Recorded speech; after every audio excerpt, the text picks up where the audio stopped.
Move on. Hawala's out of business. A list of individuals and organizations said to be linked to Al-Shabaab. One of those was Muhuri, which is a prominent NGO in the country. Your thoughts, Weda? I think the people, if you look at the available evidence, there are people who are linked. And there are people who also suffer in the process of association. There are also people who suffer in the process of that people are angry. So they are being swept because we are angry. But some of these organizations, actually, because the terrorists are funded, and they are funded through these organizations. So I know that list. There are people who are actually guilty. There are people who also are suffering because of association.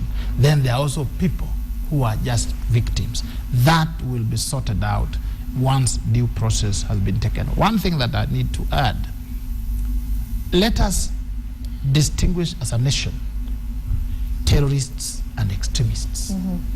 Terrorists and extremists and Somalis and Muslims are different people. Correct. Absolutely. Let us not see a Somali, and like today, if you see a Somali, think this is a terrorist. You should tell that to Then if you say you are a Muslim, this is a terrorist. The terrorists, in my view, are terrorists, they are criminals, and we should deal with them whenever we get them. All we can say to my friends like Hassan, when we are looking for terrorists, and they tend to be more among certain people, when we are looking, please don't be overly sensitive. Okay. Help us. All right, Edwin. Well, this is another example. We have gotten to a point where there is no list that can come from this government that will be a truthful and pure list. They like blanket condemnation first, then you come back and exonerate yourself. They have put the burden of, proof on the accused person and not on themselves. So you will see a similar pattern when it comes to the Hawalas that you've talked about. You've seen the same approach in Dadaab, that out of the 600,000 refugees, let's throw every one of them out and then find out, because we don't want to find out the 10 or so who might be problematic. When it comes to corruption, for instance, the list that was put out by government, let us also include our political opponents in that list, let them come and prove themselves and say, or prove their innocence. And this is the approach that Well, that list has everyone, in all fairness. Precisely. Why does it have everyone? It should have only the criminals. That is what it should be. It's to allow for investigations, no? Has anyone been proven guilty? Okay. Yes, let me just say that I think Mr. Weda has put it very correctly. First, a distinction has to be made between the outlaws and the general population. For instance, it is not all Muslims, it is the extremists. It is not all Somalis, it is the terrorists we are going after. And we should not just defend them because we probably belong to that larger community.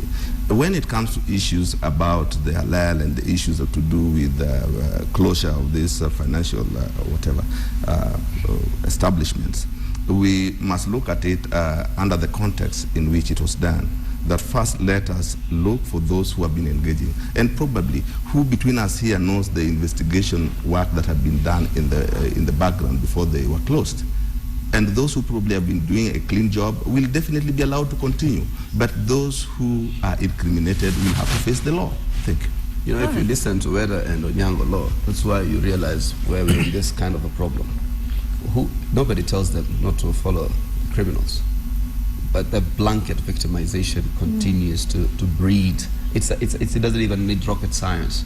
It continues to build the basis of anger, which continues to feed on the narrative of radicalization, which then leads to violent extremism. So what people simply tell them, Maina Kiai tells them that, John Githongo tells them the same thing, Vlad Oluotieno says the same thing, Yash Guy. The only thing is that when we say it, we looked at it as a sympathizer, but it's the position in law and the Constitution, and we continue to articulate it, because we did not fight for that new Constitution as a document that makes onto our nice little file cabinet. It's a document that needs to be implemented. But let me tell you something, to know the mediocrity of that strategy. If you have credible evidence that somebody is connected to terrorism, you go and arrest them.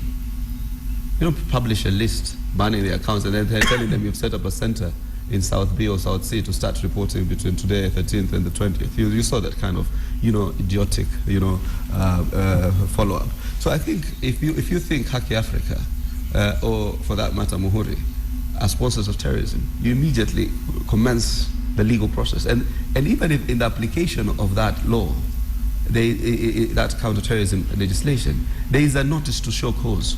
So you first serve the notice to show cause before you are able then to once persuaded, you level the allegations, you let the responses, and then that person also has a recourse to court and all that kind of thing. I think most of those individuals whose accounts are frozen, I was told reliably, and I'm here to know those names, some of those people on the list are people who probably have passed on. So it must be a list that is those more lists that you call persons of interest in a legal sense, and therefore you have been tracking their accounts. You've been tracking a lot of the activities of those organizations. But everything that they do is putting the cart before the horse. It's muddled up. It lacks the credibility. I can tell you by the end of that list, the credibility will be so tarnished to a point where people will not know in future how to stand, and that's why we have a problem when you bastardize these things, complicate them. All right. Even the genuine terrorists get away.